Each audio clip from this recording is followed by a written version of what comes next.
बिस्मिल्लाहिर्रहमानिर्रहीम, अस्सलामु अलैकुम। सच न्यूज़ पर आप देख रहे हैं प्रोग्राम न्यूज़ और मैं हूं आपके साथ काशिफ रजा। प्रोग्राम में सबसे पहले शामिल कर लेते हैं टॉप स्टोरीज। सेनेट इंतखाबात, खुफिया या ओपन बैलेट, इलेक्शन चोरी का मामला, मुल्क इस वक्त मुतादिद मसाइल का शिकार। इन मसाइल का हल क्या? रजिस्टर्ड हेल्थ वर्कर्स को कोरोना वैक्सीन लगाने का अमल सुस्त रवि का शिकार। क्या पाकिस्तान में कोरोना वबा का खौफ कम होता जा रहा है? और हम बात करेंगे पाकिस्तान के तालीमी निज़ाम और नौजवानों के मुस्तकबिल की। कोरोना के वार तालीमी इदारों पर किस हद तक असरअंदाज। ऑलरेडी टॉप स्टोरीज आप जान चुके हैं। और सेनेट इंतखाबात ओपन बैलेटिंग से होने हैं या खुफिया रायशुमारी से, ये तो मामला ज़ेर बहस था। लेकिन अब एक और मामला ज़ेर बहस आ गया है कि इंतखाबात चोरी हुए हैं या नहीं हुए।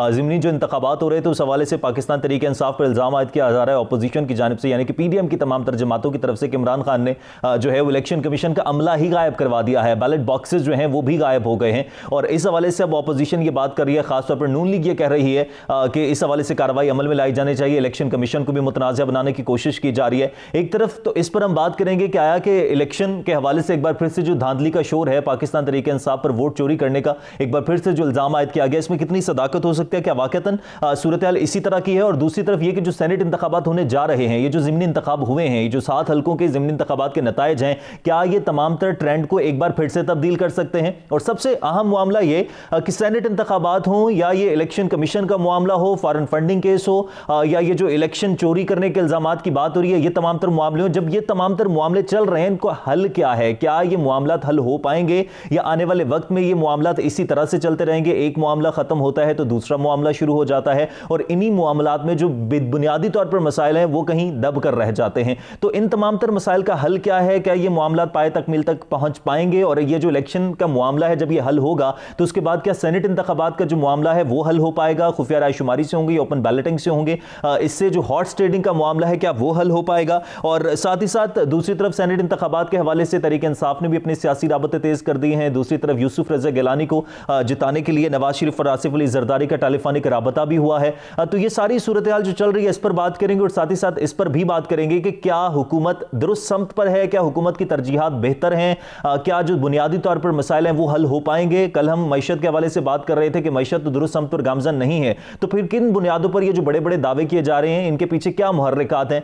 कब बेहतर तरीके से मुल्क तरक्की कर सकेगा और सियासी तौर पर हम मुस्तहकम हो सकेंगे? और जब हम सियासी तौर पर मुस्तहकम होंगे तो जो बैरूनी चैलेंजेस हैं वो भी हल हो पाएंगे। सारी सूरत हाल पर हम बात करेंगे। इफ्तिखार शिराजी साहब सीनियर तज्ज़ियाकार हैं, मुझे प्रोग्राम में वीडियो लिंक पर ज्वाइन कर चुके हैं। शिराजी साहब बहुत शुक्रिया आपके वक्त का। शिराजी साहब, इस वक्त जो सूरत हाल है इस तरह की गालिबन पहले कभी सूरत हाल हमने देखी नहीं है। सेनेट इंतखाबात और सेनेट इंतखाबात से ऐन मौके पर उससे पहले ये जो इंतखाबात हुए हैं, इलेक्शन कमीशन भी मुतनाज़ा हो रहा है, ये ऑपोजिशन जो है वो इल्ज़ाम आयद कर रही है। बिलावल भुट्टो जरदारी ने भी दो दिन पहले जो मीडिया से टॉक की थी उन्होंने ये बात की थी। और अब ये जो नताइज हैं इसके बाद PTI पर इल्जाम आयद किया जा रहा है जी इलेक्शन चोरी हुआ है।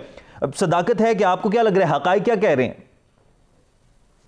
देखिए, पाकिस्तान के अंदर इंतखाबात तो खैर हमेशा से मुतनाज़ा रहे हैं और हर इलेक्शन के बाद एक सवाल उठाया गया है कि इसके अंदर शफाफियत को बरकरार नहीं रखा गया। और मेरा ख्याल में 2018 के इलेक्शन के ऊपर भी यही सबसे बड़ा जो एक कहा जा रहा है, जो एतराज़ है वो यही है कि उस वक्त भी मैंडेट चुराया गया है और बुनियादी तौर पे ये इलेक्शन शफाफ नहीं है। और आपको याद होगा कि बहुत सारी जमातें ने तो इनिशियली ये सोचा था कि शायद इस पार्लियामान का हिस्सा नहीं बनना चाहिए। और इमरान खान साहब को भी जब वो सिलेक्टेड कहते हैं तो बुनियादी तौर पर इलेक्शन प्रोसेस के ऊपर दीगर जमातें सवाल उठाती हैं। तो पाकिस्तान के इंतखाबी अमल के ऊपर तो डे फास से सवाल उठते रहे हैं। और देखा यह गया है कि माजी में जब इमरान खान साहब ने धरना दिया था 126 दिन का, और उसके बाद आपको याद है कि जो 4 हल्के खोले गए थे तो उन 4 हल्कों में भी जो धांधली है वो बाकायदा तौर पे साबित हुई थी और 3 हल्कों में तो दोबारा इलेक्शन करवाने पड़ गए थे। तो मेरा ख्याल है ये तो चीज़ें चल रही हैं। अगर से इस दौरान जो साबिक पार्लियामान है इससे पहले कि उन्होंने इंतखाबी इस्लाहात भी की और कुछ नई चीज़ें मुतारिफ कराई गई और RTS सिस्टम भी आया और ख्याल ये था कि अब कुछ इलेक्ट्रॉनिक गैजेट्स को भी इसमें शामिल कर लिया गया, तो उम्मीद की जा सकती है कि आगे चल के इस तरह की चीज़ें नहीं होंगी। लेकिन अब भी आप देख रहे हैं कि सब कुछ होने के बावजूद भी इल्ज़ामात वही हैं, मेथोडोलॉजी वही है और उन चीज़ों को मेरा ख्याल में एड्रेस करने की जो सिंसियर एफर्ट है वो हमें देखने को नहीं मिल रही। सबसे पहले तो मैं ये कहूँगा कि तहरीक इंसाफ कि जिसने धरने दिए और उस वक्त वो इंतखाबात की शफाफियत को मेक श्योर करने के लिए बड़ा जोर लगा रही थी, आज उन्हीं के दौर में एक ज़िमनी इलेक्शन हुआ है, और उस ज़िमनी इलेक्शन के अंदर आपने देखा है कि 2 अफराद की जानें चली गई। उसके बाद एक शहरी हल्का होने के बावजूद अभी तक रिजल्ट का कुछ मालूम नहीं है। वही फॉर्म 45 की बात हो रही है, कहीं गायब कर दिया गया, इंतखाबी अमला भाग गया है। तो जब तक आप निज़ाम को दुरुस्त करने के लिए जो ज़रूरी एक अरेंजमेंट्स है वो नहीं करेंगे, और साथ में इस तरह के जब एपिसोड्स होंगे उनको बेस्ट वे में आप इन्वेस्टिगेट नहीं करेंगे, गोया कि अगर कोई ऐसी चीज़ डेलिबरेटली हो रही है, ऐसा कोई मामला जिसके अंदर कुछ अनासर इलेक्शन को चुराने की एक मरबूत कोशिश करते हैं, जब आप इन चीज़ों को थारोली इन्वेस्टिगेट नहीं करेंगे तो फिर इस तरह के एपिसोड ये जो बहस है ना शिराजी साहब, ये जब भी इंतखाबात होते हैं, आम इंतखाबात हों, ज़िमनी इंतखाबात हों, तब ये बहस होती रही है। हमेशा से मीडिया पर भी ये बहस हुई है और कहीं ना कहीं ये बहस चलती है कि इलेक्शन का जो इंतखाबात का जो तरीक़ाकार है उसको बेहतर करने की जरूरत है। लेकिन द पॉइंट इज कि टाइमिंग कितनी इंपॉर्टेंट है। अब सेनेट इंतखाबात होने जा रहे हैं, सेनेट इंतखाबात का मामला अलग से ज़ेर बहस है कि ओपन बैलेट से होना है या खुफिया रायशुमारी से होना है। ये टाइमिंग कितनी इंपॉर्टेंट है कि ऐसे टाइम पर ज़िमनी इंतखाबात होना और ये सब कुछ हो जाना? देखिए, मेरा ख्याल में ये तो जो खाली नशिस्तें थी शायद इसी माइंड सेट के साथ ये इंतखाबात कराए गए हैं कि बुनियादी तौर पे इन नशिस्तों से आने वाले लोग भी, क्योंकि सूबाई असम्बलियाँ और कौमी असम्बली सेनेट के लिए इलेक्टोरल कॉलेज हैं, तो यकीनी तौर पे एक एक वोट की बड़ी अहमियत होती है। तो वो जो खाली नशिस्तें थी उनको सेनेट इलेक्शन से पहले उनके ऊपर ज़िमनी इंतखाबात कराना बड़ा ही ज़रूरी था, ताकि जमातें ये समझ रही थी कि अगर वो इलेक्शन जीत के आती हैं तो उनके लिए बड़ा आसान हो जाएगा सेनेट के अंदर वो जो मतलूबा मकासद हासिल करना। तो मेरा ख्याल में उसमें तो टाइमिंग पे तो हमें कोई सवाल हरगिज़ नहीं उठाना चाहिए।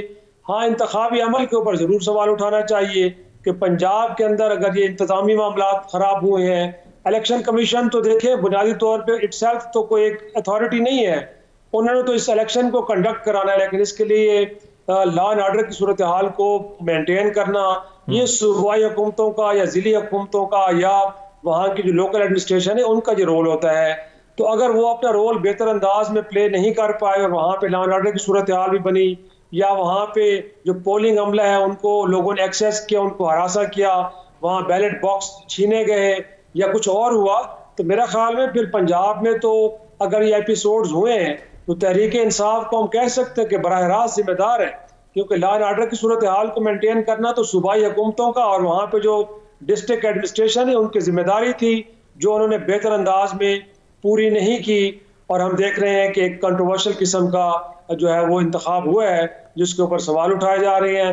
हुकूमती जमात अपनी तरफ से कह रही है कि शायद वहाँ पे अपोजिशन ने गुंडागर्दी की, और अपोजिशन ये फरमा रही है कि शायद इस इलेक्शन को चुराने के लिए वहाँ से इंतखाबी अमले को हाईजैक कर लिया गया, बैलेट्स वापस उठा लिए गए। तो मेरा ख्याल में एक बड़ा अफसोसनाक बात है, लेकिन आप जब तक सिस्टम को ठीक नहीं करेंगे और इदारों को एम्पावर नहीं करेंगे और उनकी जो रिक्वायरमेंट्स हैं, इलेक्शन कमीशन को अगर आप कहते हैं सिस्टम को बेहतर करने की जरूरत है, लेकिन शिराजी साहब इस वक्त जो पूरे मुल्क में मजमूई तौर पर जो सूरत हाल चल रही है, पूरे मुल्क में इस वक्त जो सिचुएशन है, आप क्या समझते हैं कि इसकी जिम्मेदारी किस पर आयद है? हुकूमत इस सारी सिचुएशन की जिम्मेदार है या ऑपोजिशन इसकी जिम्मेदार है? नहीं, मेरे ख्याल में अपोजिशन को तो आप थोड़ा बहुत अप्रिशिएट करें कि पहले तो शायद वो इस असम्बलियों से इस्तीफे दे रहे थे, वो असम्बलियों का बाइकआउट कर रहे थे, लेकिन बाद में उन्होंने इस्तीफे अपने ना देने का फैसला किया। उसके बाद ज़िमनी इलेक्शन के अंदर भरपूर तरीके से उन्होंने शामिल होने का फैसला किया। तो मेरा ये ख्याल कि हम कह सकते हैं कि सारी सूरत हाल की जिम्मेदारी हम क्या ऑपोजिशन का जो एक किरदार होता है, ऑपोजिशन अपना किरदार बेहतर तरीके से अदा कर रही है, फिर आपका ये मानना है? मेरा ख्याल है, देखें, लॉ एंड ऑर्डर की सूरत हाल को मेंटेन करना ये हुकूमत का काम होता है, अपोजिशन का नहीं होता। अपोजिशन इस प्रोसेस में शरीक हुई है, लेकिन वहां पे अगर कोई इस तरह की सूरत हाल थी कि लोग असलहे के साथ आए हैं, अगर लोगों ने वहां पे election I am not talking about इंतखाबात, मैं इलेक्शन की बात नहीं कर रहा, मैं मजमूई तौर पर जो इस वक्त मुल्क में सूरत हाल प्रिवेल कर रही है, सेनेट इंतखाबात हो, जो गवर्नेंस की सूरत हाल है, जो हुकूमत की परफॉर्मेंस है, जो इस वक्त मुल्क में मजमूई तौर पर सूरत हाल चल रही है, उस हवाले से आपसे जानना चाह रहा हूँ कि ये जो सारी सिचुएशन है इसकी जिम्मेदार हुकूमत है या ऑपोजिशन है? क्या ऑपोजिशन जो किरदार होना चाहिए एक जमहूरी दौर में वो सही किरदार अदा कर रही है? देखें, अपोजिशन पार्लिमानी निज़ाम के अंदर एक शैडो गवर्नमेंट हुआ करती है, जिसका काम ये होता है कि जहाँ जहाँ भी कोई रॉन्ग डूइंग्स हैं हुकूमत की, उनको हाईलाइट करे। तो मेरा ख्याल में यहाँ तक वो बड़ा दुरुस्त काम कर रहे हैं। बाकी मुल्क के अंदर डिलीवर करना, गोया कि लोगों के लिए आसानियां पैदा करना, पब्लिक इंटरेस्ट में फैसले करना, मईशत की सूरत हाल को बेहतर करना, लॉ एंड ऑर्डर की सूरत हाल को बेहतर करना, पाकिस्तान के अंदर एनर्जी का बहुत बड़ा इशू है उसको दुरुस्त करना, ये सारे काम हुकूमत के करने के। और मेरे ख्याल में तहरीक इंसाफ की मौजूदा हुकूमत पाकिस्तान की तारीख की वो वाहिद हुकूमत है कि जिसको इस किस्म के कोई प्रॉब्लम्स दरपेश नहीं है कि उसको कहीं से बड़ी स्ट्रांग अपोजिशन आ रही हो, उसको कहीं मिलिट्री एस्टेब्लिशमेंट की तरफ से कोई टफ टाइम दिया जा रहा हो। अब तो ये कहा जा रहा है कि इतना बड़ा अहम इदारा एक सेम पेज पे है, गोया कि एक बहुत बड़ी सपोर्ट है आपके पास, आपको कोई मुश्किल मेरे ख्याल में नजर नहीं आ रही तहरीक इंसाफ के लिए को डिलीवर करने के फ्रंट के ऊपर। लेकिन अगर यहाँ पे भी आप उस अंदाज में परफॉर्म नहीं कर पा रहे, बल्कि आपको लगता है कि 6 माह बाद आपको अपना वजीर खजाना तब्दील करना पड़ता है, कहीं बाहर से लाना पड़ता है, या फिर इसके अलावा आप अपनी कैबिनेट के अंदर रिशफल करते रहते हैं और आपको लगता है कि लोग दुरुस्त काम नहीं कर रहे, तो फिर इस सारी सूरत हाल की जिम्मेदारी मैं समझता हूँ कि हुकूमत वक्त पे जाती है। अपोजिशन को आप मुर्द इल्जाम नहीं ठहरा सकते। अपोजिशन को उस वक्त आप ठहराते हैं कि जब मुल्क के अंदर पहिया जाम कर दिया जाता, मुल्क के अंदर धरने हो रहे होते, मुल्क के अंदर माशी साइकिल को डिस्टर्ब करने की कोशिश की जा रही होती, मायूसी फैलाने की बात की जा रही होती, या हुकूमती अमूर के अंदर रुकावटें डालने की कोशिश की जा रही होती। तो मेरा नहीं ख्याल कि मैंने या आपने इस तरह के कोई इकदाम अपोजिशन की जानिब से शराज साहब, ये जो सारी सिचुएशन है इसका हल क्या है? क्यों नहीं हुकूमत डिलीवर कर पाई पिछले 2.5 साल के दौरान? अभी जो मामलात हैं वो मजीद बिगड़ते जा रहे हैं, एक मामला खत्म मेरा ख्याल है नहीं होता और नया मामला शुरू हो जाता है, तो क्या हल क्या है? मेरा ख्याल है कि हुकूमत को अपनी तरजीहात को दुरुस्त करना चाहिए। एंटी करप्शन स्लोगन के साथ जरूर आई थी, लेकिन मेरा ख्याल है कि एंटी करप्शन ड्राइव जिस इदारे को लेके चलना है, नैब का इदारा है, FIA का इदारा है, जो और जिम्मेदार इदारे हैं उनको अपना काम करने दें। इसकी ओनरशिप तक तो ठीक है, लेकिन मेरा ख्याल है 2.5-3 साल बाद भी हम अगर ये प्राइम मिनिस्टर के मुंह से या उनकी टीम से सुनते रहे कि हम किसी किस्म का NRO नहीं देंगे, हम चोरों को नहीं छोड़ेंगे, हम इनसे लूटी हुई रकम वापस लेंगे, भाई जो लेनी है आपने, एक प्रोसेस है, बट उसके साथ साथ मुल्क के अंदर बहुत सारे काम और भी करने वाले हैं जिनके ऊपर अगर आप फोकस नहीं करेंगे वो तो नहीं हो पाएंगे। इस मुल्क की मैशत को कौन ठीक करेगा? इस मुल्क का जो बैलेंस ऑफ ट्रेड है उसको कौन ठीक करेगा? इस मुल्क के अंदर फॉरेन इन्वेस्टमेंट कौन लेके आएगा? इस मुल्क के अंदर महंगाई के तूफान को कौन रोकेगा? इस मुल्क के अंदर एनर्जी सेक्टर को बेहतर कौन करेगा? सस्ती बिजली लोगों को कौन फराहम करेगा? अगर आप ये बयानियां लेके चलते रहेंगे जिसके अंदर NRO नहीं दूंगा, चोरों को नहीं छोड़ूंगा, और सारा सर्फ अगर इसी वक्त इसी बात पे सर्फ होगा, तो मेरा नहीं ख्याल कि फिर जो आपके मंशूर के अहम नुकात हैं उनके ऊपर आप वक्त दे पाएंगे और उनके हवाले से कोई बेहतर स्ट्रेटजी बना पाएंगे। नहीं हो सकता। लिहाजा बेहतर यह है कि अभी भी आधी मुद्दत बाकी रह गई है, बहुत हो गया इस तरह के नारे लगा लिए। हुकूमत का काम नारे लगाना नहीं होता, हुकूमत का काम डिलीवर करना होता है। और पार्लिमानी डेमोक्रेसी के अंदर अपोजिशन गाड़ी का दूसरा पहिया होती है, गोया कि पार्लिमान अपोजिशन के बगैर नहीं चलती।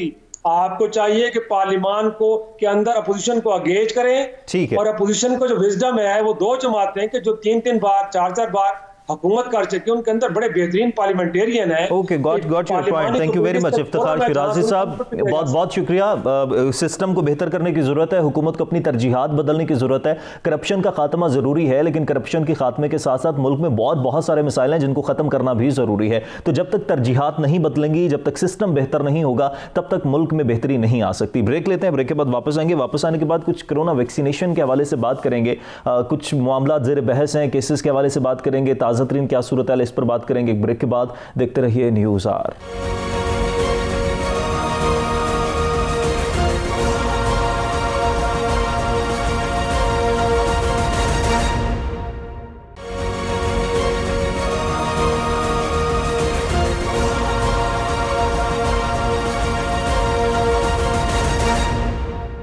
Alright, welcome back. ब्रेक के बाद वापस आने का शुक्रिया। पाकिस्तान में कोरोना की सूरत हाल ज़्यादा बिगड़ नहीं रही कहा यह जा रहा है, लेकिन यह है कि बेहतर भी नहीं हो रही है। 30-36 केसेस सामने आ जाते हैं, यही रेशो चल रही है। अभी गुज़िश्ता 24 घंटों के दौरान भी 36 केसेस सामने आए हैं। 36 अफराद माजूर के साथ जाँ बहक हुए हैं। केसेस ज़्यादा हैं, जबकि मजमूई तौर पर कोरोना की वजह से पाकिस्तान में अमवात की तादाद 12,500 हो गई। हम एक छोटी सी क्विक एक रिसर्च आपके साथ शेयर करेंगे।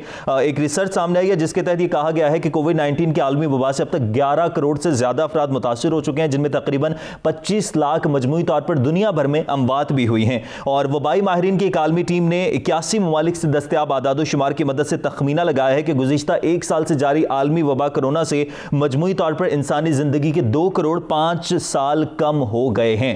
अब इस हवाले से ये रिसर्च भी सामने आई है, साथ ही साथ कहा यह भी जा रहा है कि जब तक वैक्सीन नहीं आनी थी तब तक कोई इलाज मुमकिन नहीं था, लेकिन अब वैक्सीन आ गया तो वैक्सीनेशन के हवाले से भी कहा जा रहा है कि कोरोना वैक्सीन की एक और खेप जो है वो कराची पहुंचा दी गई है। जबकि कुछ खबरें ये भी आ रही हैं कि रजिस्टर्ड हेल्थ वर्कर्स को कोरोना वैक्सीन लगाने का अमल इंतहाई सुस्त रवि का शिकार है। सर्विसेज अस्पताल में 2356 रजिस्टर्ड हेल्थ वर्कर्स हैं, उनमें से 330 हेल्थ वर्कर्स ने वैक्सीन लगवाई है, जिनमें खवातीन की तादाद सिर्फ 40% है। एक तो हम कोविड के हवाले से बात करेंगे कि कोरोना की जो इस वक्त सूरत हाल है, पाकिस्तान में क्या सूरत हाल है, बाकी दुनिया में क्या सूरत हाल है। लाहौर के कुछ इलाकों में केसेस बढ़े हैं तो स्मार्ट लॉकडाउन भी लगाया गया है, कुछ इलाकों को सील भी कर दिया गया है। साथ ही साथ वैक्सीनेशन के हवाले से भी बात करेंगे कि अभी जो वैक्सीन पाकिस्तान में आई है वो कौन सी किस्म है और कब तक एक आम आदमी तक ये वैक्सीन पहुंच सकेगी, कि आम आदमी इस हवाले से क्या रजिस्टर खुद को करवा सकता है या नहीं करवा सकता।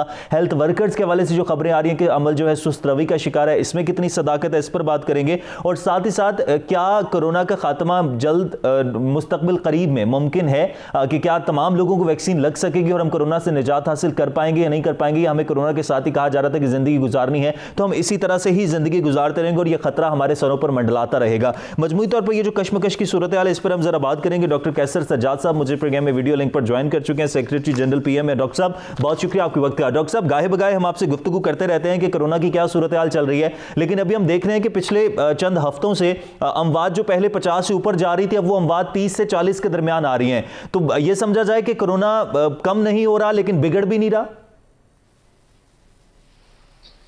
बिस्मिल्लाहिर्रहमानिर्रहीम, बहुत शुक्रिया आपका। बिल्कुल आप सही कह रहे हैं, एग्री करता हूं आपकी बात से कि इसके बावजूद कि पाकिस्तान में कहीं पर भी SOPs को फॉलो नहीं किया जा रहा और तमाम जगहों पे आप के व्यूअर्स या आप तमाम लोग जाते होंगे, किसी भी शादी ब्याह में जाएं, कहीं पर किसी गैदरिंग में जाएं, मार्केट में चले जाएं तो लोग मास्क भी नहीं लगा रहे हैं और बिल्कुल सारा रूटीन के मुताबिक अपना काम करते हैं। इसके बावजूद हमारे पास नंबर ऑफ केसेस कम हो गए हैं, डेथ अल्लाह का शुक्र है कि कम हो गई है और उम्मीद करते हैं कि अल्लाह ताला इसी तरह से रहम और करम करता रहेगा हमारे ऊपर। लेकिन ये खतरा तो रहेगा, जैसे अभी आपने कहा कि हमने ये बात पहले भी कही है कि कोरोना वायरस जो है ये इतनी जल्दी जाएगा नहीं और ये हमारी जिंदगी के साथ रहेगा। ऑल्दो कि इसकी जो स्ट्रेंथ है, जो इसकी ताकत है वो शायद कम पड़ जाए, कमजोर हो जाए और ये भी हो सकता है कि ये म्यूटेशन के बाद कमजोरी के साथ साथ बहुत तेजी में इसमें इजाफा हो और स्ट्रांग हो जाए म्यूटेशन होने के बाद। तो ये डिपेंड करता है आगे क्या सूरत हाल बनती है। तो डॉक्टर साहब क्या जिस तरह से आप बात कर रहे हैं तो ये मुमकिनात में से है कि कोविड अपना बिहेवियर तब्दील करेगा, इस वायरस के पहले भी बिहेवियर में कोई तब्दीली आई है?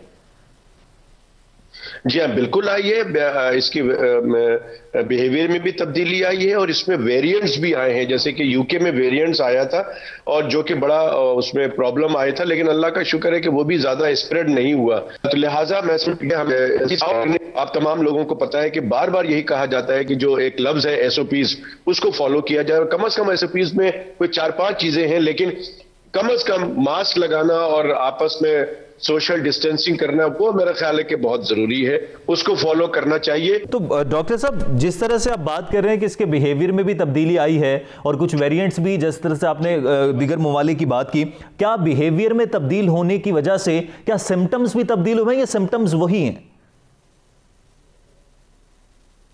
नहीं, डिपेंड करता है कि अगर बिहेवियर बड़ा स्ट्रांग है तो सिम्टम्स ऑलमोस्ट वही होते हैं, उसमें शिद्दत में इजाफा जरूर हो जाता है। बहुत सारे मरीजों में जो इंतकाल कर गए हैं उनमें यही हुआ है कि उनको बहुत ही शॉर्ट, हमारे डॉक्टर्स जो हैं अब तक 190 के करीब डॉक्टर्स इंतकाल कर गए, उनमें बहुत सारे ऐसे थे कि जो बेचारे 4-5 दिन हुए उनको बुखार शुरू हुआ और गले में दर्द शुरू हुआ, बस फौरी तौर पे सांस में तकलीफ शुरू हो गई और देखते ही देखते वो ICU चले गए और फिर फौरन वेंटिलेटर पे चले गए और इंतकाल कर गए। तो ये एक वेरिएंट है, सॉरी ये एक इनका जो बिहेवियर है ये बहुत स्ट्रांग बिहेवियर है। और एक बिहेवियर ये भी है कोरोना का कि बहुत सारे लोगों को कोरोना हुआ भी है और उनको पता भी नहीं चला। तो डॉक्टर साहब, दो चीजें, एक तो ये फरमाया कि जिस तरह से आपने कहा कि कुछ लोग ऐसे हैं जिनको कोविड हुआ और उन्हें पता भी नहीं लगा और वो खत्म भी हो गया, क्या उन लोगों का इम्यून सिस्टम स्ट्रांग था, और इम्यून सिस्टम को स्ट्रांग करने के लिए क्या करना चाहिए जो दीगर लोग हैं? हाँ बिल्कुल, बहुत इंपॉर्टेंट सवाल है आपका। यकीनन जिन लोगों के इम्यून सिस्टम या कुव्वत मदाफियत बहुत स्ट्रांग होता है तो उनका बड़ा उसमें फर्क होता है। अगर कोविड का जो लोगों की इम्यूनिटी बहुत स्ट्रांग होने के बावजूद भी वो उसका मुकाबला नहीं कर पाए हैं और इंतकाल कर गए, ये भी देखा गया है। तो ये दुरुस्त है और इसी को हम समझते हैं कि फॉलो करना चाहिए कि आप अपनी इम्यूनिटी बढ़ाएं, कुव्वत मदाफियत बढ़ाएं। और कुव्वत मदाफियत बढ़ाने का बहुत आसान तरीका ये है कि आप अच्छी ग़िज़ा का इस्तेमाल करें। सब्जी है, दाल है, अंडा है, मछली है, इस तरह की चीज़ें जो है आप इस्तेमाल करें। दूध का इस्तेमाल करें, सूप का इस्तेमाल करें और पानी का इस्तेमाल ज़्यादा से ज़्यादा करें। लिक्विड फॉर्म, चाय भी है, पानी भी है और जूसेस है, इस तरह का इस्तेमाल करें। और इससे ज़्यादा जो इम्पोर्टेंट चीज़ है वो है रात की नींद। कम से कम 8 घंटे की नींद अगर आप सोते हैं रात के वक्त तो आपकी इम्यूनिटी बहुत ज्यादा बूस्टअप हो जाती है, बहुत ज्यादा अच्छी हो जाती है। और अगर इसके बाद आखिर में एक जुमला मैं कहता हूं कि अगर आप रूटीन में अपना वॉक करने का एक सिस्टम बना लें, एक छोटा मोटा अगर एक्सरसाइज करते हैं तो वो बहुत अच्छा रहता है आपकी इम्यूनिटी को बढ़ाने में।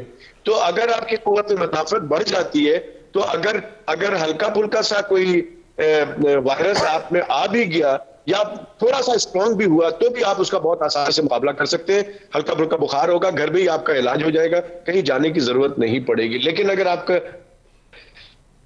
कुव्वत मदाफियत वीक हुई, आप का इम्यून सिस्टम कमजोर हुआ तो हल्का सा भी जो कोरोना का वायरस है वो आपको बहुत परेशान कर सकता है। अच्छा डॉक्टर साहब, ये तो हमने जरा इम्यून सिस्टम की भी बात कर ली, वायरस की सूरत हाल की भी बात कर ली। अब जरा थोड़ी वैक्सीनेशन की अगर बात करें तो कोरोना वैक्सीन की एक और खेप कराची पहुंच गई और साइनोफार्म वैक्सीन है जो कराची पहुंची है। 1 लाख से ज्यादा डोजेज, इससे पहले भी कहा जा रहा था कि 5 लाख डोजेज पाकिस्तान में आई हैं। पहले जरा थोड़ा सा ये बता दीजिएगा कि इस हवाले से कुछ इतलात हैं कि तकसीम किस तरीके से है, क्या हेल्थ वर्कर्स को लगाई जा रही है वैक्सीन, लेकिन अगर हेल्थ वर्कर्स के हवाले से जो खबरें आ रही हैं कि वो अमल भी सुस्त रवि का शिकार है, उनमें कितनी सदाकत है? ये बहुत ही बेजरर सा वैक्सीन है, ये कोई प्रॉब्लम नहीं करता है। इसके साइड इफेक्ट्स बहुत ही मिनिमम साइड इफेक्ट्स हैं और चाइना के हम शुक्रगुजार हैं कि उन्होंने 5 लाख वैक्सीन हमें डोनेट किए है और अभी भी सिंध गवर्नमेंट को भी कुछ वैक्सीन आज भी आए हैं। मैं समझता हूं कि वैक्सीन्स का जो है वो बड़ा इंपॉर्टेंट रोल है। लोगों को समझना चाहिए कि लोग वैक्सीन जो है वो लगाना बड़ा जरूरी है और अगर आप वैक्सीन नहीं लगाते हैं तो आपको कोरोना का सामना करना पड़ सकता है। तो लिहाजा मैं समझता हूं कि वैक्सीन पाकिस्तान में इस साइनोफार्म जो आई हैं ये बहुत एक अच्छा एक तोहफा है, मैं समझता हूं पाकिस्तानियों के लिए।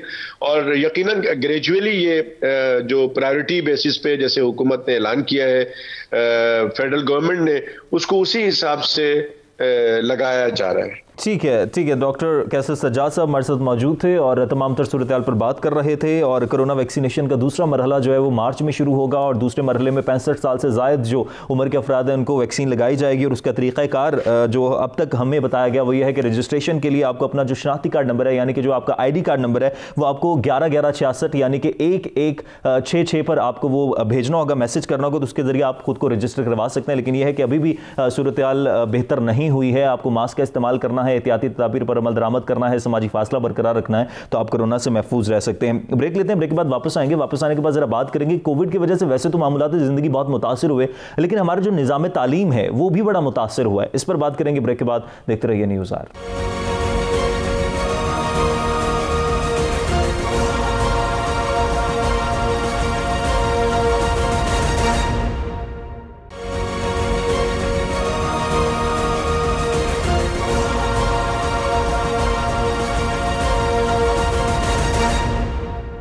और वेलकम बैक। ब्रेक के बाद वापस आने का शुक्रिया। ब्रेक से पहले हम कोरोना की सूरत हाल की बात कर रहे थे। कोरोना की वजह से मामूलात ज़िंदगी काफ़ी मुतासिर हुए हैं। जहाँ पर कारोबारी तबका मुतासिर हुआ है, वहीं कहीं ना कहीं स्कूल में जो निज़ाम तालीम था वो भी मुतासिर हुआ है। यूनिवर्सिटीज़ में, कॉलेजेस में, स्कूल्स में ऑनलाइन जो निज़ाम तालीम था वो मुतारिफ़ करवाना पड़ा। पाकिस्तान एक ऐसा मुल्क है जहाँ पर इंटरनेट कनेक्टिविटी के मसाइल हैं, जहाँ पर ऑनलाइन एजुकेशन सिस्टम उस तरह से बेहतर तरीके से चल नहीं पाया। लेकिन अभी हम ज़रा बात करेंगे कि कोविड जब थोड़ा बेहतर सूरत हाल हुई है तो उसके बाद स्कूल्स खोलने की परमिशन दे दी गई। वफाकी वज़ीर तालीम शफ़कत महमूद की तरफ से 2 रोज़ पहले भी ऐलान किया गया कि एग्जामिनेशन जो हैं वो 8वीं जमात के और आगे जो दीगर जमातें उनके क्लासेस के अंदर ही इम्तिहानात होंगे। तो इस हवाले से कुछ तलबा जो है वो एहतजाज भी करते हुए नजर आए कि जी ऑनलाइन क्लासेस हुई हैं तो इम्तिहानात भी ऑनलाइन होने चाहिए। तो अलग बहस है, लेकिन साथ ही साथ हम जरा इस पर बात करेंगे कि निज़ाम तालीम कितना मुतासिर हुआ है। हमारे जो तालीमी निज़ाम में जो खला था वो कितना हमें समझ आया है ये कोविड की वजह से कि इन ग्राउंड्स पर अभी भी हमें तालीम के निज़ाम में काम करने की ज़रूरत है। जो एजुकेशन सेक्टर है उसमें भी हमें रिफॉर्म्स करने की ज़रूरत है। इस पर बात करेंगे और निज़ाम तालीम को किस तरह से बेहतर किया जा सकता है। ये सबसे अहम बात है कि किसी भी मुल्क की तरक्की का जो दारोमदार है वो वहाँ के एजुकेशन सिस्टम पर होता है कि वहाँ की कौम, वहाँ की अवाम जितनी पढ़ी लिखी होगी वो मुल्क उतना ही बेहतर तरीके से तरक्की कर सकता है। तो पाकिस्तान में जो लिटरेसी रेट है उसको किस तरह से बेहतर किया जा सकता है, पाकिस्तान में निज़ाम तालीम को किस तरह से बेहतर किया जा सकता है, क्या इस्लाहत होनी चाहिए और कोरोना की वजह से निज़ाम तालीम कितना मुतासिर हुआ है, इस सारी सूरत हाल पर हम बात करेंगे। माहिर तालीम शुएब अहमद साहब मुझे टेलीफोन लाइन पर ज्वाइन कर चुके हैं। शुएब साहब बहुत शुक्रिया आपके वक्त का। शुएब साहब, कोविड की वजह से, कोविड से पहले जो हमारा निज़ाम तालीम था और कोविड के बाद जो निज़ाम तालीम है, क्या अब जब इदारे खुल गए हैं, जो स्कूल्स और कॉलेजेस खुले हैं, तो अभी भी क्या वही सूरत हाल है या पहले बेहतर थी सूरत हाल अब थोड़ी कम बेहतर है? जी बिस्मिल्लाहिर्रहमानिर्रहीम, बहुत शुक्रिया। पहले तो आपने मौका दिया है बात करने का। मैं अगर आपको सम अप करके दूं ना जी आपकी तमाम जो भी आपने भी इतना अच्छा एक प्रीएम्बल दिया है, तो मैं आपको बताऊं कि जो एक होता है ना कि last nail in coffin box, कि जो एक निज़ाम तालीम जो पहले से ही तबाह हाल था, तबाह शुदा था, इस कोविड ने उसकी रही सही कसर भी निकाल दी ना। और उसका नतीजा अब आपने देख लिया कि जब यूनिवर्सिटी कॉलेजेस खुलने का टाइम आया, जब एजुकेशन रिज्यूम करने का टाइम आया, तो जिन लोगों के लिए वो रिज्यूम की जा रही थी वही लोग सड़कों के ऊपर आ गए। ठीक है, तो इसका मतलब ये हुआ कि आप जब ये कहते हैं कि जी हमारे निज़ाम तालीम किस जगह पे खड़ा है या किस मकाम पे खड़ा है, तो ये तो कोई मकाम है नहीं है। हम एक ऐसी अब नेशन बनते जा रहे हैं माजरत के साथ कि जो सिर्फ ना जिसको कहते हैं ना हमारी जैसे पॉलिसीज भी हैं कि डंग टपाओ कि भाई आज का दिन गुजर जाए कल की देखी जाएगी। यानी हमारे पास कोई विजन तो है नहीं, कोई लॉन्ग टर्म प्लानिंग तो है ही नहीं कि हमने किस तरह से लेके जाना है। और हमारा निजाम जो एक्सपोज हुआ है, जिस बुरी तरह से इस कोविड में एक्सपोज हुआ है, कि जो रही सी कसर थी वो भी निकल गई। अब आपको 2-3 बातें मैं यहाँ पे जरा बता दूं जिसकी वजह से अब जरूरी हो गया है कि हमें समझना पड़ेगा इस पूरे स्ट्रक्चर को। पहली बात यह है कि आपके पूरे हमारे सिस्टम में डिसकनेक्टिविटी है। हमारी कोई भी चीज एक चीज दूसरे से लिंक नहीं है। हमारे यहाँ हमारा बच्चा जो इस वक्त अगर मैट्रिक से नीचे जो पढ़ रहे हैं, ओ लेवल से नीचे जो बच्चे पढ़ रहे हैं, उन्हें कुछ पता नहीं कि हमने आगे कहाँ जिंदगी को हमें लेकर जाएगी। उनका सारा दारोमदार वो 4 सालों के ऊपर है, जो 2 साल 9th 10th के और 2 साल 1st ईयर 2nd ईयर था। तो वो 4 साल उनके कितने स्ट्रक्चर्ड लग जाते हैं, कितनी ज्यादा वो अकेडमियां पढ़ लेते हैं, कितने उनका स्कूल उनको ट्यूशन पढ़ा के और मेहनत करवा देता है, और कितना ज्यादा वो रटत होते हैं, हमारे तैयार हो जाते हैं। और उसका नतीजा ये निकलता है कि उनका सारा का सारा दारोमदार इस वक्त पूरा का पूरा जोर है, दुकानें खुली हुई हैं और इस कदर वो दुकानें बनाने में लगी हुई हैं कि जिनका कम से कम एक इंटेलेक्चुअलिज्म के साथ, एक इंसानी रैंक की ग्रोथ, उसकी नशोनुमा, उसकी डेवलपमेंट के साथ उनका कोई ताल्लुक नहीं है। वो सिर्फ एक ऐसे तोते प्रोड्यूस कर रहे हैं लॉर्ड में काले वाले। लेकिन शुएब साहब, कोविड की वजह से हमारा जो एजुकेशन सिस्टम है वो एक्सपोज हो गया, सारी सूरत हाल सामने आ गई कि लूप होल्स जो थे वो पहले भी कहीं ना कहीं अंदाजा था कि एजुकेशन सेक्टर में हैं, लेकिन कोविड के बाद मजीद वाजे होकर सामने आ गए। लेकिन क्या इसमें क्या करना चाहिए, क्या पॉलिसीज होनी चाहिए, लूप होल्स को किस तरह से खत्म किया जा सकता है, गवर्नमेंट की क्या जिम्मेदारी बनती है, जो एजुकेशन सेक्टर से लोग वाबस्ता हैं उनकी क्या रिस्पॉन्सिबिलिटीज बनती हैं इसमें? अच्छा जी, मैं पहले आपको गवर्नमेंट की जिम्मेदारी क्विकली बता दूं। गवर्नमेंट में तो खैर कोई काम नहीं करना चाहता। हम देखें, हम गवर्नमेंट इंस्टीट्यूशंस के पढ़े हुए हैं। मैं एक मतलब छप्पड़ स्कूल का पढ़ा हूं। मैं बड़ा प्राउड से कहता हूं कि मैं छपड़ियन हूं, क्योंकि ये सारे जब कहते थे ना कि हम फलां हैं तो ये लगा देते हैं ना, तो हम भी छपड़ियन थे, लेकिन हमारे टीचर, हमारे लोग उस वक्त मेहनत किया करते थे।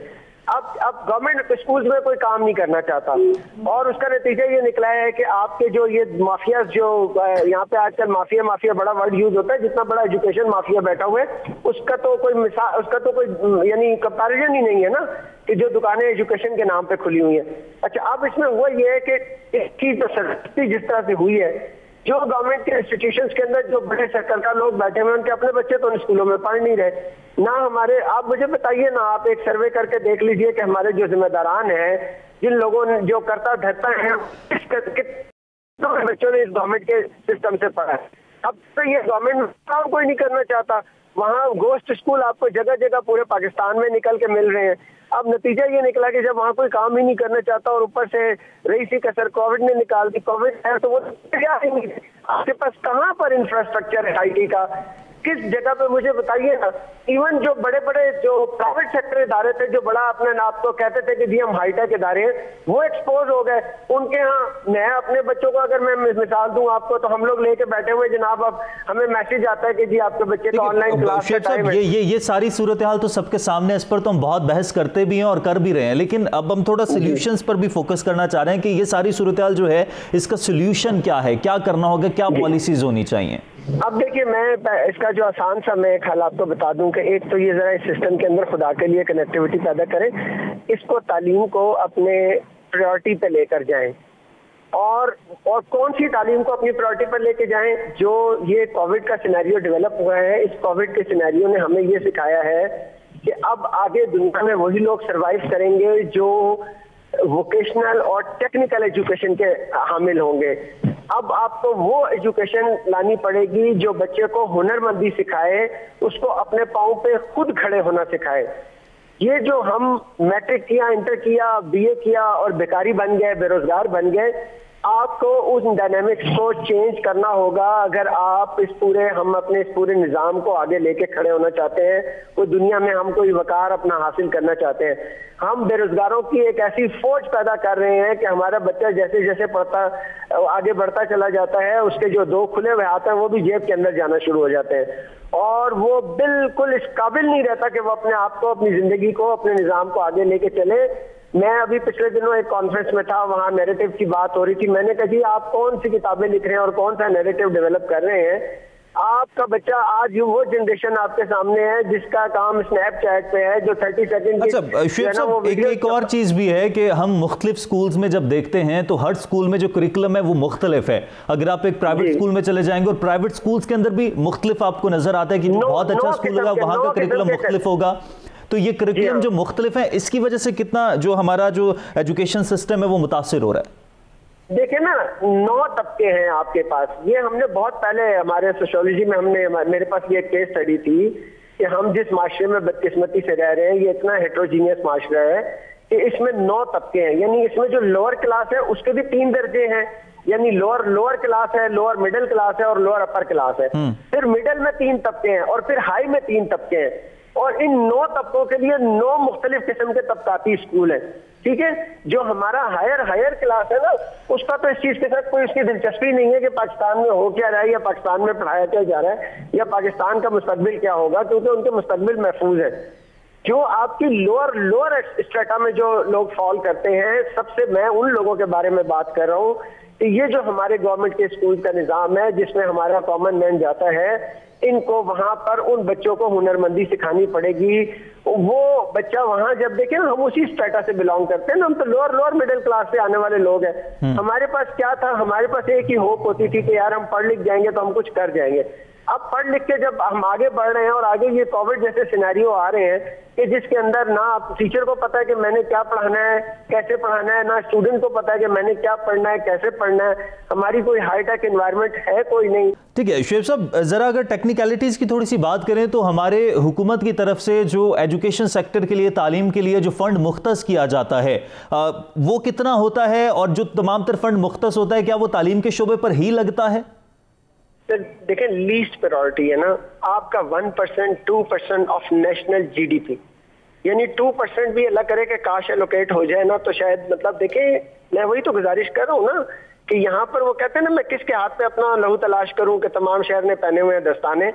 यहाँ मेरे जैसा उस्ताद किसको जाके पकड़े, किसको झंझोड़े, किससे पूछे कि भाई बताओ मैं कहाँ से लेके जाऊं और इस कौम को मैं कैसे तैयार करूं, आपकी लीस्ट प्रायोरिटी है।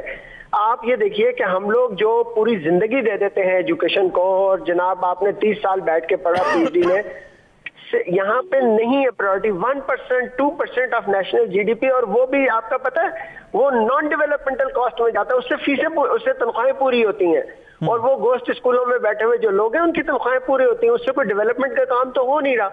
अगर इसमें डेवलपमेंट का काम उस वक्त हो सकता है, देखिए जब आप कहते हैं ना रेट ऑफ द गवर्नमेंट, और गवर्नमेंट अगर मतलब जलसे खत्म करा सकती है, धरने खत्म करवा सकती है, तो गवर्नमेंट सबसे पहले तो इस माफिया पे क्रैक डाउन करे, ये सबसे जरूरी है। मैं आपको बता रहा हूं, मैं ये बिल्कुल वाज़ेह अल्फाज में बता रहा हूं, अगर आपने इस मुल्क की तकदीर बदलनी है और एक यक निज़ाम लेकर आना है, एक सिस्टम लेकर आना है, तो आपको सबसे पहले इस एजुकेशन के अंदर बैठे हुए माफिया को, आपको उनसे इसकी एजुकेशन की जान छुड़वानी होगी। देखिए ना, अब ये सिस्टम सारा शिफ्ट हो गया है। आप एक छोटे से गली मोहल्ले में भी जाएं तो आपको प्राइवेट स्कूल में 400 बच्चे बैठे हुए मिलेंगे, या आप देहात में जाएं जरा सर्वे करें। लेकिन इसके लिए शुएब साहब एक माफिया को भी लगाम डालना जरूरी है, लेकिन साथ ही साथ इसके लिए यह भी तो जरूरी है कि वो वालिदैन जो गली मोहल्लों में स्कूल खुले हैं, वहां पर जो 400 बच्चे वहां पर पढ़ रहे हैं, उसमें वालिदैन के भी तो कहीं ना कहीं कसूर है। ये काउंसलिंग करने की भी तो जरूरत है। ये काउंसलिंग किस तरह से की जा सकती है? मैं बहुत मुदबाना गुजारिश करूंगा, कतन नहीं, इसलिए कि उसको पता है कि वहां प्राइवेट स्कूल के अंदर चेक एंड बैलेंस है, वहां एक मैट्रिक पास बच्ची भी उनके बच्चे को कुछ ना कुछ 2-4 लफ्ज सिखा देगी। जब वो गवर्नमेंट स्कूल में अपने बच्चे को भेजते हैं तो वहां पे बच्चा या तो जाके लेबर कर रहा है, अपने टीचर के घर के काम कर रहे हैं, या अपने टीचर के नाज नखरे उठा रहे हैं। आप आके देखे तो सही, यहाँ पे अभी एक कैंपेन चल रही है टीच फॉर पाकिस्तान की, उसके अंदर मेरी बेटी ने जाके गवर्नमेंट स्कूल के अंदर मुख्तलिफ में काम किया है।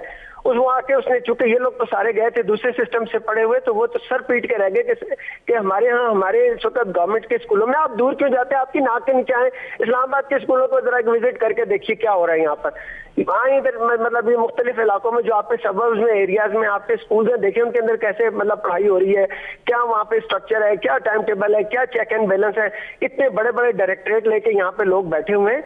इसीलिए मैं कह रहा हूँ कि ये जो लफ्ज मैं माफिया बड़े एहतियात के साथ और एहतराम के साथ मैं लफ्ज ये इस्तेमाल कर रहा हूँ, ये जब तक इनकी सरकूबी नहीं होगी, जब तक ये जो ना 50-50 हजार और 60-60, 70-70 हजार रुपए, और पता क्या है उसमें हमारे जैसे जो व्हाइट पोश, मतलब जो सफेद पोश लोग हैं ना, जिनका ये ख्याल होता है कि यार उन्होंने एक ही चीज खुद भी इस प्रोसेस से गुजरे होते हैं, और उनका भी ख्याल होता है कि यार हमें भी चूंकि तालीम ने रेस्क्यू दी, हमारे बच्चों को भी तालीम रेस्क्यू कर देगी। तो वो हमारी बहुत बड़ी गलतफहमी है। हमारे टाइम में था, आज से 25-30 साल पहले हम किसी ना किसी तरह से कोई धक्के धुक्के खा के सर्वाइव कर गए।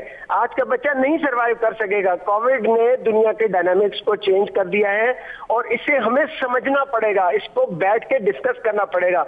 ये सिर्फ मिनिस्टर का काम नहीं है कि वो एक वन गो में बैठे और अपने साथ कमेटी लेके बैठे और वो जो कुछ भी है बिल्डोज कर दे। और शुएब साहब, जितनी स्टूडेंट्स निकलते हैं हर साल डिग्रीज मुकम्मल करने के बाद, उसी तादाद में नौकरियां नहीं मिलती, बेरोजगारी में इजाफा होता है। तो स्किल्स एजुकेशन की कितनी कमी है कि स्किल भी देनी चाहिए तालीम के साथ साथ? ये कि जो आपकी टेक्निकल एंड वोकेशनल एजुकेशन है, आपको एलिमेंट्री लेवल से इसको इंक्लूड करना पड़ेगा, ताकि शुरू से बच्चा हुनरमंदी की तरफ जाए, एंटरप्रेन्योरशिप जाए। उसको ये कहा जाए कि तालीम तुम्हें विजन देगी, और उस विजन की मदद से तुमने अपने कदमों पे खड़े होना है, ना कि तुमने किसी पे बोझ बनना है। हमारा बच्चा पढ़ लिख के बोझ बन रहा है। मैं यही तो एक एहतजाज इतनी देर से कर रहा हूँ, यही प्रोटेस्ट रिकॉर्ड करवाने की कोशिश कर रहा हूँ। और फिर कोविड ने, देखिए हमारा वो बच्चा जो क्लास में बैठ के पता था, वो नहीं माशरे के काबिल, वो माशरे में खड़े होने के काबिल नहीं।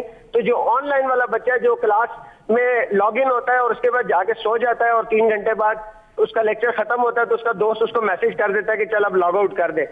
उस तरह पढ़ने वाला बच्चा तो फिर जब इंजीनियर या डॉक्टर बनेगा तो वो या पुल गिराएगा या बंदे मारेगा। Okay, thank you very much. Shoaib Ahmed साहब माहिर तालीम में हमारे साथ मौजूद थे और तालीमी निज़ाम पर तफसील से बात कर रहे थे कि सिस्टम में कनेक्टिविटी बहुत ज़्यादा ज़रूरी है। कोविड की वजह से हमारा जो एजुकेशन सिस्टम है वो एक्सपोज हो गया है, और जो लूप होल्स हैं उनको ख़त्म करने की ज़रूरत है, और जिसमें गवर्नमेंट भी अपनी जिम्मेदारी अदा करे, मुआशरा भी अपनी जिम्मेदारी अदा करे, और जो एजुकेशन सिस्टम में माफिया है उसका खात्मा भी बहुत ज़्यादा ज़रूरी है। तो जब तक तालीम हमारी प्रायोरिटी पर नहीं होगी तब तक मेरा ख्याल है कि बेहतरी आ नहीं सकती। आज के प्रोग्राम से इजाज़त दीजिए, अल्लाह ने के पान।